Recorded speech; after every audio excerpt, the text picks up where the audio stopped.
Ladies and gentlemen, welcome back to the Realistic RTG here on FC24. Things have not started well this season, but we aim to have more than just 3 points on the board by the end of today's episode. The transfer window I felt went well. The games during the transfer window did not. I'm bottom of the league, but I anticipate us not being bottom of the league by the end of the day. We're only one game's distance away from 16th at the moment, and we do have some rather difficult games to play today, but hopefully we'll be able to get some good results from them. Middlesbrough, Blackburn, Leeds and Southampton are the 4 league games today, with Burnley in the Cup being one that we will sim. So we'll do what we can against Middlesbrough. We actually got a good result against Middlesbrough in our fight for survival last season. We got a 1-0 win at the Riverside that helped us stay up, most certainly. So if we can replicate that to help dig us out of a situation we briefly, we hope, find ourselves in at the moment, then that would be fantastic as well. We'll work our way towards that Middlesbrough game whilst I ask you guys to drop the video a like if you're enjoying the content so far. Thank you for your support on this on this save into Season 4, and the support's been fantastic still, so I appreciate that very much indeed. Do make sure you subscribe to the channel, you won't miss out on any more of it. And do keep your comments coming in the comment section down below to be in with a chance of coming up there. We have the Ginger McLovin today. We also have, it says Reiki. It's actually Riley EFC because I've made a spelling error. I apologise. And SAFC is up there as well. And I do actually have something to ask you about, question-wise, to leave some feedback in the comment section. Lasse Sørensen at right back. I am not enjoying using him. He's peaked at 72, he's 26 years of age and in theory has more growth ahead of him, but he has peaked for this season and I feel like he's a weak link in my defensive line right now and has been for a little while.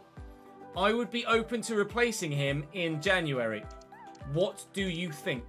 By replacing, I mean selling and buying someone else. What do you think? I'm not going to throw Drager in yet.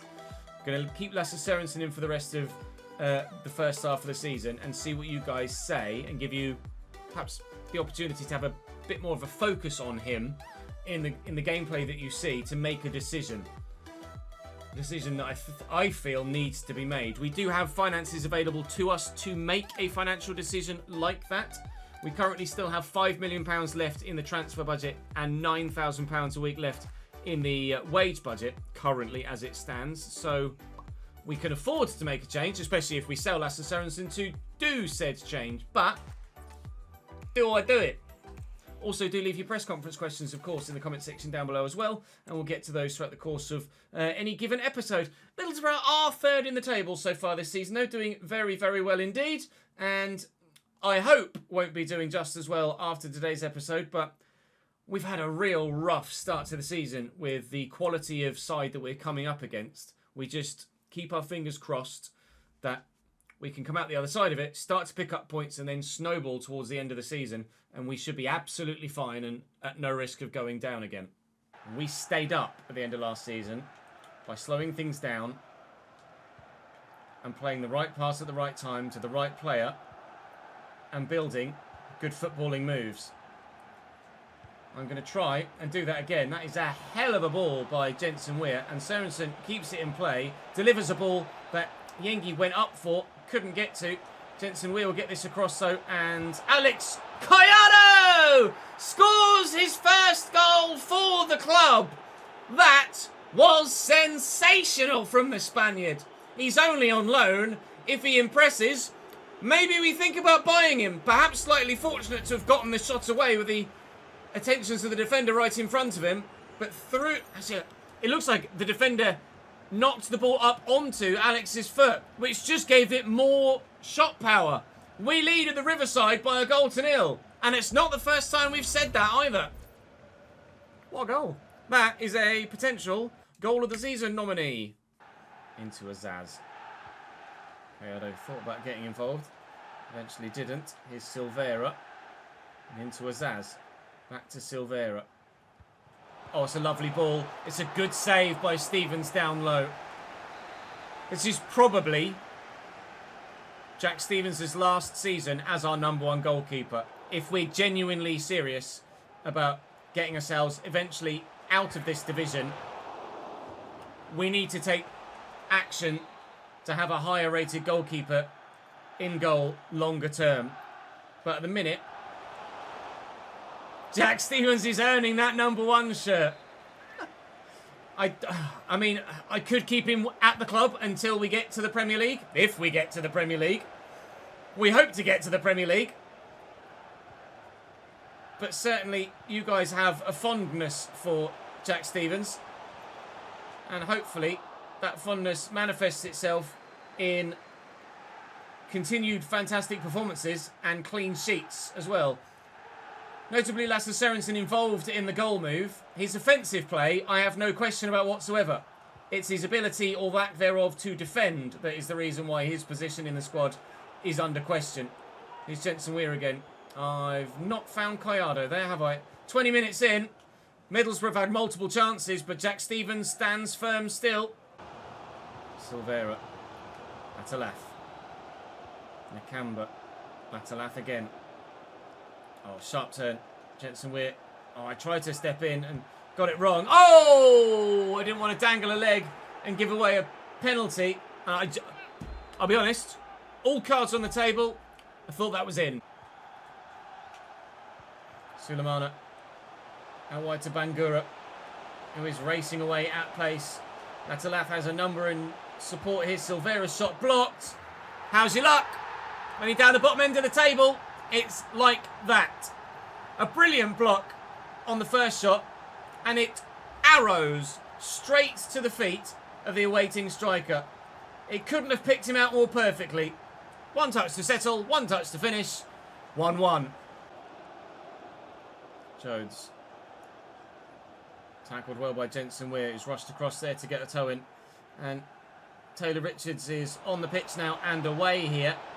We have options in the middle. Those options include a off-the-bench Reyes Cleary,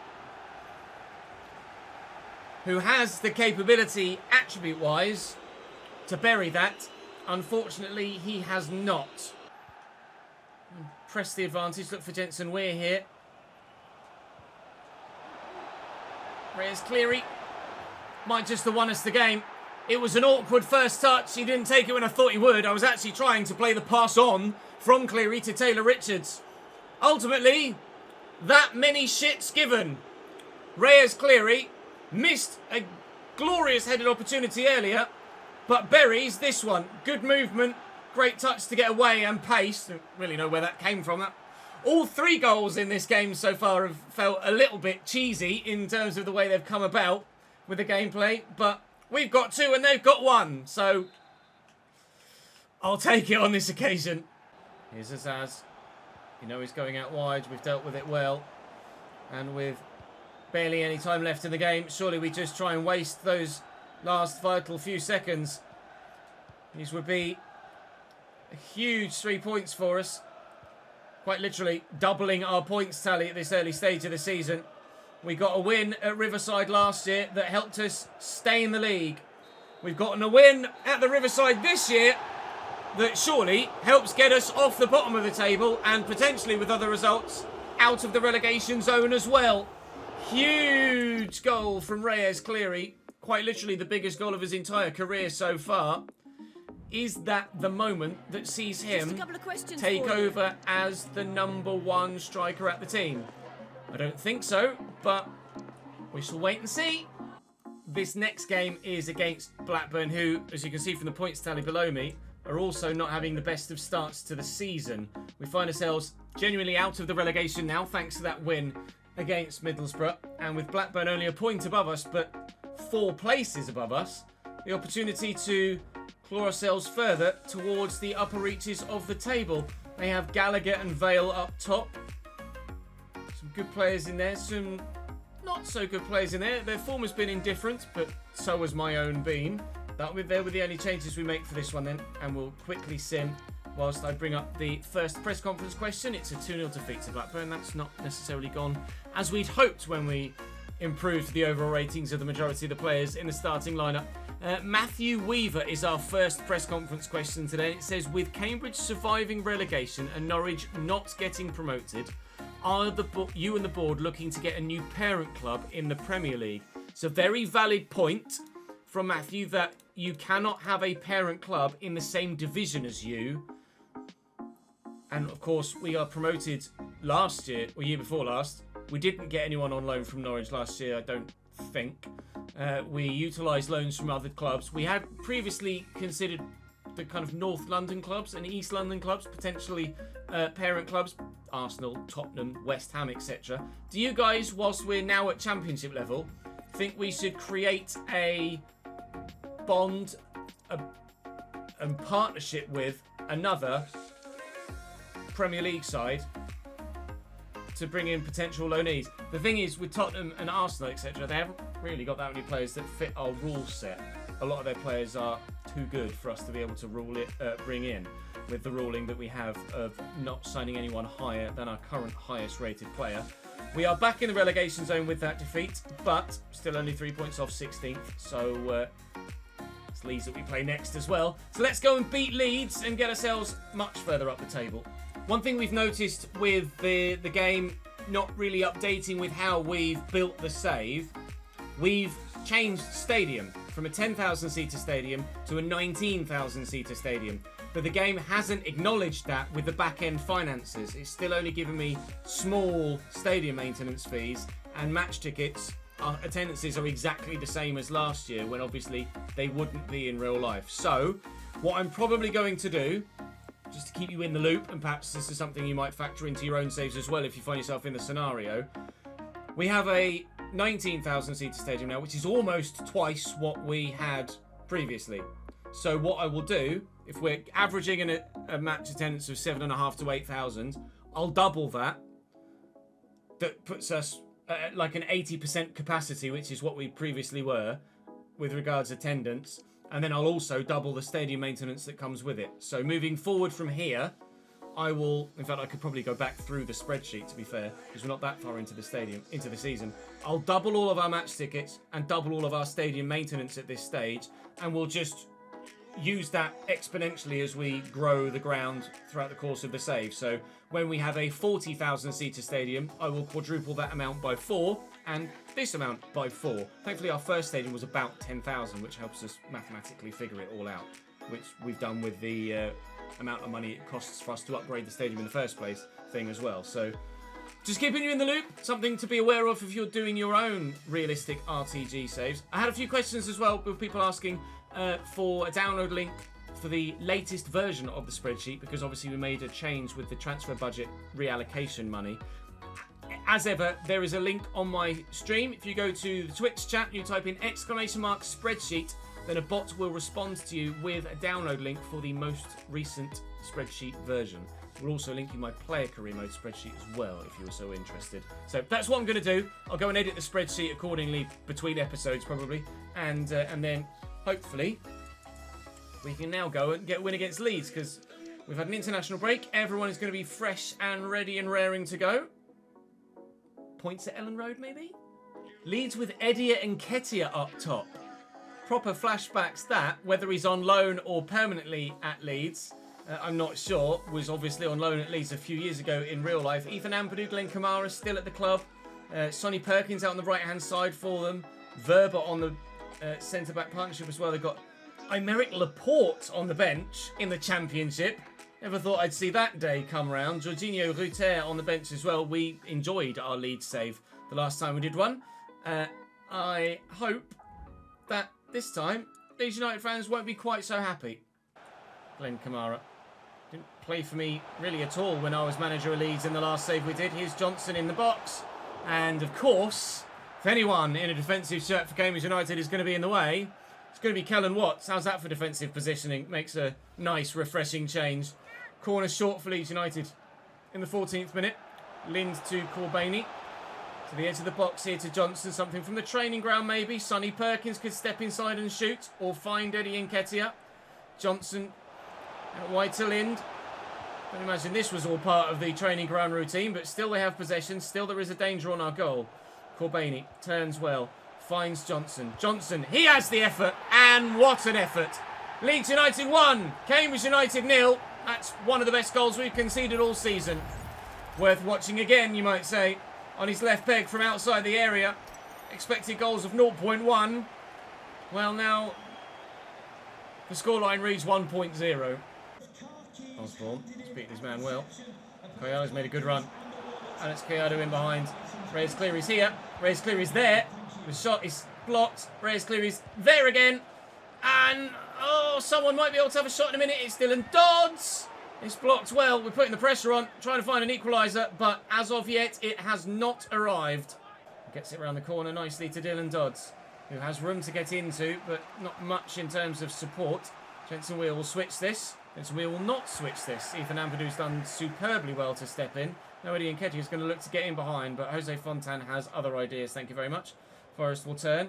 Osborne is there. Cut back inside. Forrest again. Through that gap. It's Collado again. It's Reyes Cleary again. He's shown great strength. And the turn, but not the finish. Ledesma with a great save. 82 rated Conan Ledesma. Very, very good goalkeeper. Cleary's up with a header though. And Cleary will score. The man is making an impact.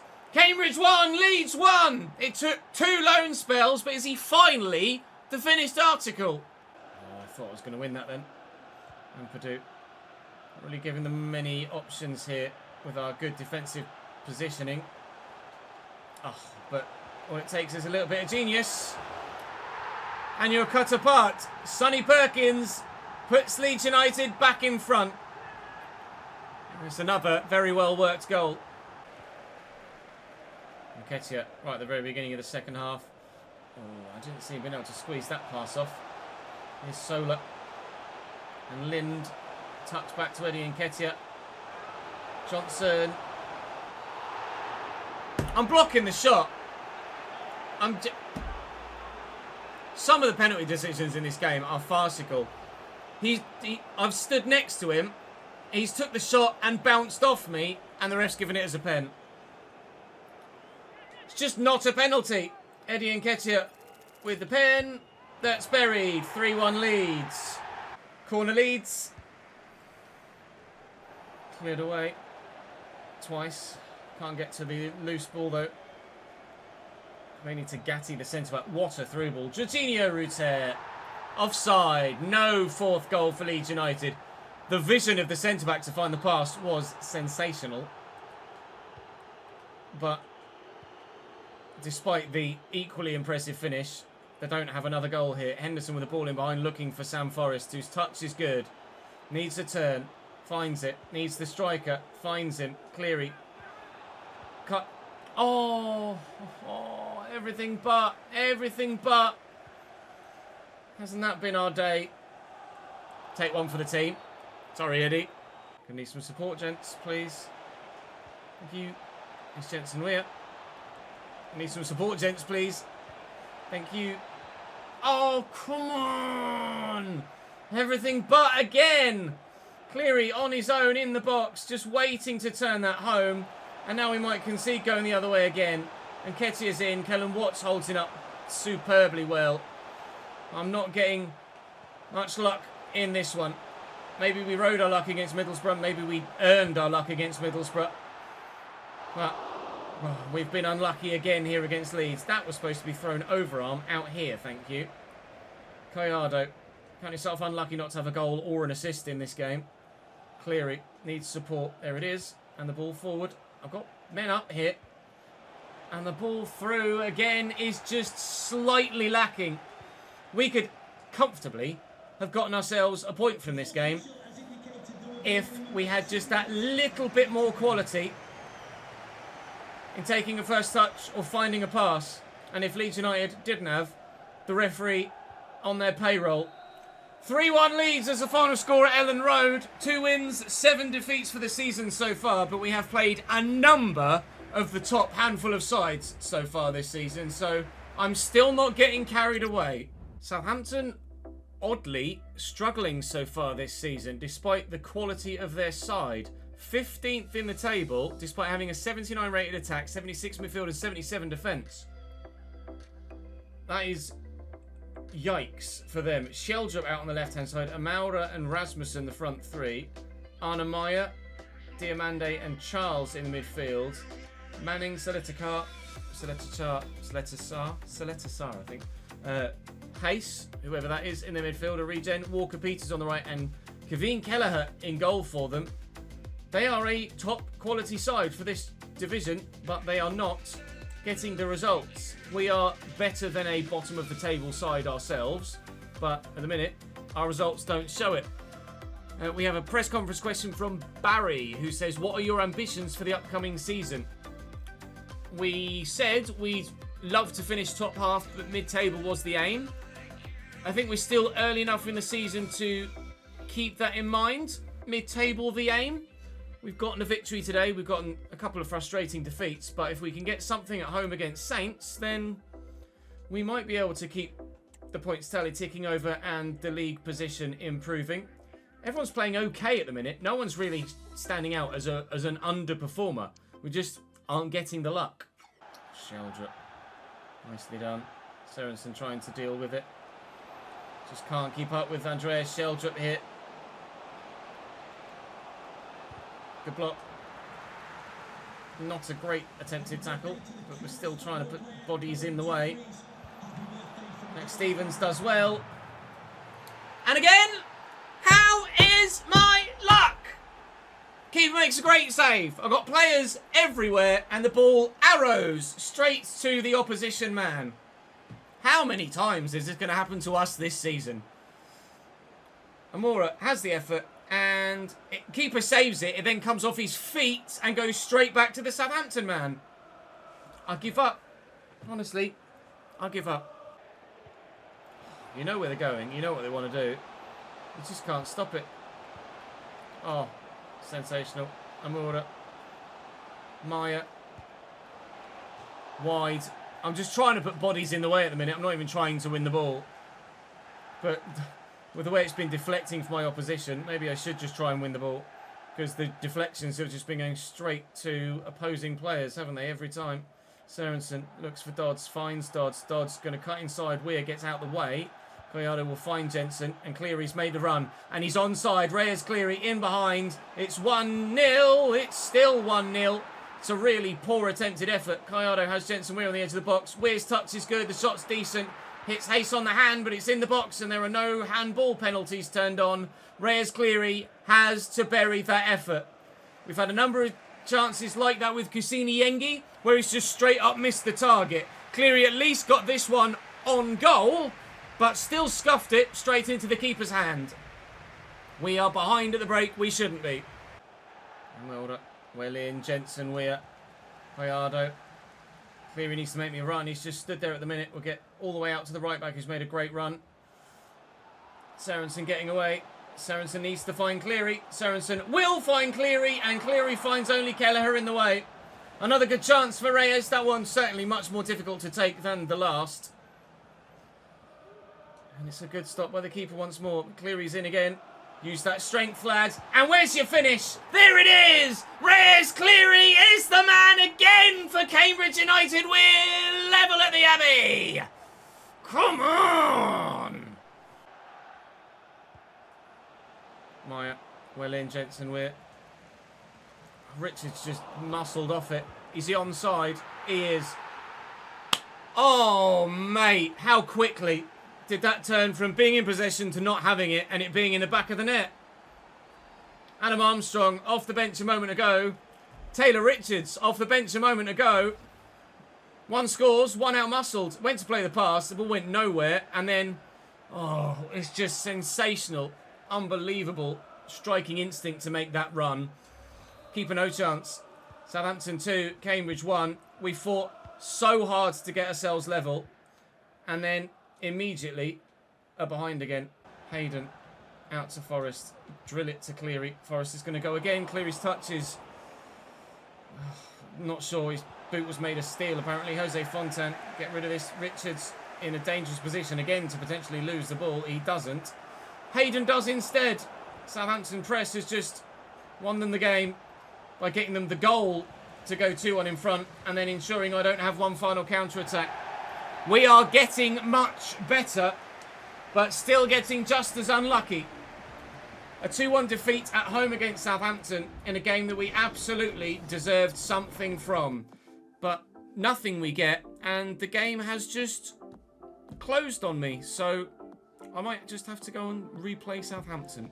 So what I'm going to try and do, obviously I can't replicate other results from other teams, but I'm trying to, with the live editor, fix this result. It should be 2-1 Southampton. Indeed it is. It's given Dodds the goal when previously it was Cleary that scored it. So what you can do here is you can go into teams. You see I've gone to Cambridge, go to edit. I can go to fixtures. And before you've played a fixture, you can edit and then fix it. I've fixed that result. So what I now need to do is to go to team players. So what I can do is take the goal off Dodds. So goal scored in the Championship 0. And then save that. And I can go to Reyes Cleary and give him the goal for the Championship. Like so. I don't believe I can change anything with regards to Southampton's players. I will check. If I can give the Southampton goal scorers their goal, I will. Team players. Adam Armstrong got one. Can I can. Alright, well Adam Armstrong got a goal. And who was it that scored the first goal for them? Off the top of my head, I can't remember. I'm sure live chat will tell me momentarily. Was it Amora? I think it was Amora, wasn't it? Chat, confirm me please. Amora scored the first goal, didn't he? Yes, because he rebounded to his feet. So Amora, and it was his 4th goal in 9 games. I remember seeing that. So Amora has a goal as well. Okay, well, we've replicated that result then. And I don't have to actually physically go in and replay it. Again, the benefit of mods on PC. Apologies for, it's just occurred to me that I've got my AC unit on at the moment, because I wasn't planning on making a highlight like that. So let me turn that off and then we'll carry on with the video. We are now as far as the next game against Burnley, a game that is not going to be fixed with a live editor. They're in the Premier League. They've won their only game in the EFL Cup so far this season. They're playing a bit of a rotated side against me, but that is still quite good, isn't it? Unfortunately for me. We will sim it with our rotated 11, our 11 that play the cup games, and anticipate a rather hefty defeat. And so we get one, but that isn't any concern of us really. It was a nice cup run to go on in the Carabao Cup. We made £15,000 worth of prize money. Marcus Brown is unhappy. I'm quite happy for you to leave, mate, if I'm honest. Unfortunately, you're just not part of the plan anymore. Right. Well, that will be all for us today. We unfortunately find ourselves still bottom of the table, but certainly showing signs of improvement. We should have equalised, or should have had a point against Southampton. We quite comfortably could have gotten a point against Leeds as well if things went our way and weren't horrendous for us. The defeat against Blackburn is the defeat against Blackburn. The defeat against Burnley is the defeat against Burnley. But 3 more points for us. QPR, Cardiff, Millwall, Plymouth and Bournemouth. There's certainly some points in that for us as well. It has been a testing day. We have one final question to bring to you that comes from Ben Bessemer on Twitch. He says, Mr. Monk, with the run of form you're in, after what may consider to be a rollercoaster start to the Championship season, are the rumours true that you and your staff have the belief to maintain league status and possibly push for a more comfortable position by May? Yes, I have the faith. We had the faith last year, albeit very, very thin faith, but we had the